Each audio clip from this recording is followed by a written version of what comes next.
Welcome to Storytime with Pastor Steve. Today's story is Captain Gaius Sees a Miracle.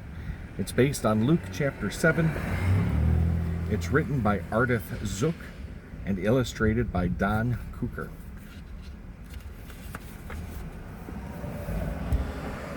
Gaius was a Roman captain of 100 army men. He gave his soldiers orders what they should do and when. Though his job was giving orders, Captain Gaius was very kind. He loved the Jewish people, and no finer man could you find. When the leaders of Capernaum needed a new place to meet, Gaius gave money and helped them build, which was surely no small feat. He watched them in the marketplace and watched them in the temple. He listened when they talked of God and found their faith was simple. The God he knew was gentle and loving, yet he had great authority. He spoke just a word, and heaven and earth was created for all to see. Gaius remembered when he was a boy living with his father and mother. They had worshipped idols made of stone, Jupiter, Diana, and others. He knew those idols were not the Lord. They could not hear or speak. The one true God of Israel, that was who he would seek. Gaius had a servant, a man dearer to him than a brother. His name was Marcus, and he was sick, so sick he couldn't recover. Marcus lay up in bed. He couldn't move at all. He groaned and cried aloud with pain. Gaius heard him call. "Isn't there something you could do?" his servant weakly said. Gaius only took his hand and sadly shook his head. The captain had tried everything that his own money could buy. The doctors had done their very best, yet Marcus was going to die. Suddenly, Gaius remembered the man he saw while riding outside of town. His name was Jesus, and his fame had spread for miles and miles around.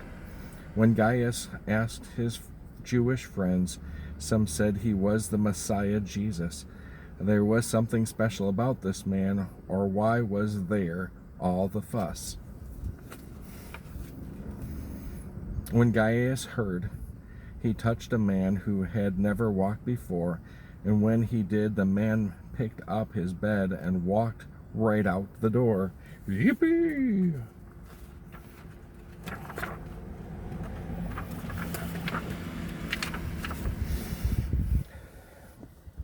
Gaius acted quickly.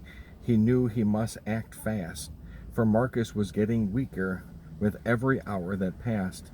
He sent for the Jewish leaders, and this is what he said: "Tell Jesus that my dear servant is very nearly dead." The men walked for several miles outside of Capernaum. They found Jesus preaching near the sea and asked him if he would come. "Come, please," they begged the Lord. "Captain Gaius is very kind.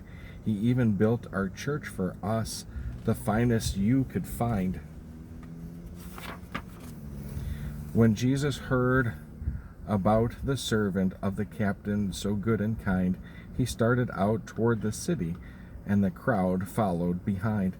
Then Gaius heard that Jesus was traveling his way, so he sent some other friends to tell him not to come, but stay. "Tell him, sir, I'm not important enough for you to visit me, or for you to come to my house and leave your preaching by the sea. Jesus, speak the word, and I am certain the illness will go away. When I give orders, I know my men will do just what I say. So I know that when you ask, your servants will be, my servant will be healed. Your word of authority is just the same as when my orders are sealed." Amazed, the Lord turned to the crowd. Those words were such a thrill. I haven't seen such faith as this, not even in Israel.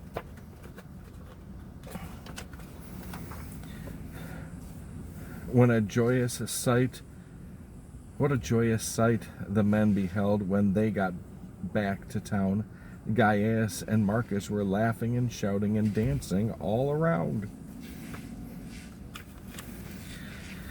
Because Gaius believed when Jesus spoke that his servant would be well, that very moment Marcus was healed and went everywhere to tell. Yes, the servant was healed. God gave him good health and more. But Gaius was blessed too. He finally found the Lord he was looking for.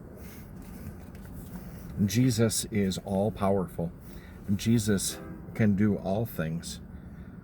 My hope is that we have a faith like Gaius, that we would know that Jesus, simply by saying his words, can heal and do more than we could ever imagine.